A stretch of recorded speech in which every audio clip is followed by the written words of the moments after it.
নমস্কার বন্ধুরা, অনুজ কিচেনে সকলকে স্বাগত জানাই। আজ আপনাদের সাথে শেয়ার করব কম সময়ে সামান্য কিছু উপকরণ দিয়ে তৈরি করে নিন এই আলুর পুরি রেসিপি। আশা করি রেসিপিটি আপনাদের ভালো লাগবে। তো চলুন বন্ধুরা, আজকে রেসিপিটি শুরু করে নেওয়া যাক। আলুর পুরি রেসিপি তৈরি করতে এখানে নিয়ে নিয়েছি ময়দা, দিয়ে দেব পরিমাণ মতো লবণ, দিয়ে দেব সামান্য পরিমাণে সাদা তেল।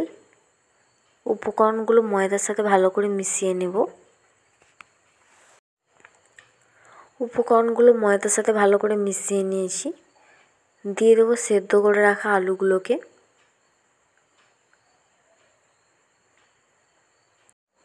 দিয়ে দেব সামান্য পরিমাণে চিলি ফ্লেক্স। দিয়ে দেব সামান্য পরিমাণে জিরে গুঁড়ো। সমস্ত উপকরণগুলো ময়দার সাথে ভালো করে মিশিয়ে নেব। উপকরণগুলোকে ময়দার সাথে ভালো করে মিশিয়ে নিয়েছি। সামান্য পরিমাণে জল দিয়ে ডো তৈরি করে নেব।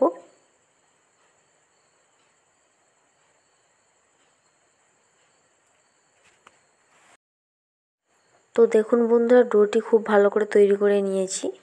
ডোটা থেকে একটু একটু অংশ কেটে নিয়ে লেচি তৈরি করে নেব।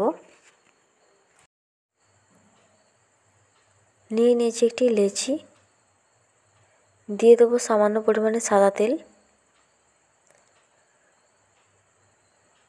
লুচির মতো করে বেলে নেব। তো দেখুন বন্ধুরা, এরকমভাবে লুচির মতো করে বেলে নিতে হবে। তো খুব একটা পাতলা হবে না আর মোটা হবে না, এইরকম ধরনের বেলে নিতে হবে।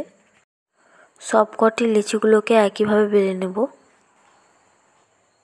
গ্যাসের ফ্লেমটা মিডিয়ামে রেখে কড়াতে দিয়ে দিয়েছি সাদা তেল। তেলটা গরম হয়ে আসলে দিয়ে দেবো আলু পুরিটাকে। তো দেখুন বন্ধুরা, কত সুন্দর ফুলে উঠেছে। আলু পুরিটাকে ভালো করে ভেজে নেব। আলু পুরিটি ভাজা হয়ে গেছে, নামিয়ে নেব। বাকি আলু পুরিগুলো একইভাবে ভেজে নেব। তো তৈরি হয়ে গেল খুব কম সময়ে আলু পুরির রেসিপি।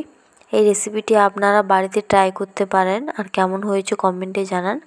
আশা করি রেসিপিটি আপনাদের ভালো লেগেছে। তাহলে একটি লাইক, শেয়ার, কমেন্ট করে দেবেন। তার সঙ্গে সাবস্ক্রাইব করার অনুরোধ রইল। আজকের ভিডিও এই পর্যন্ত।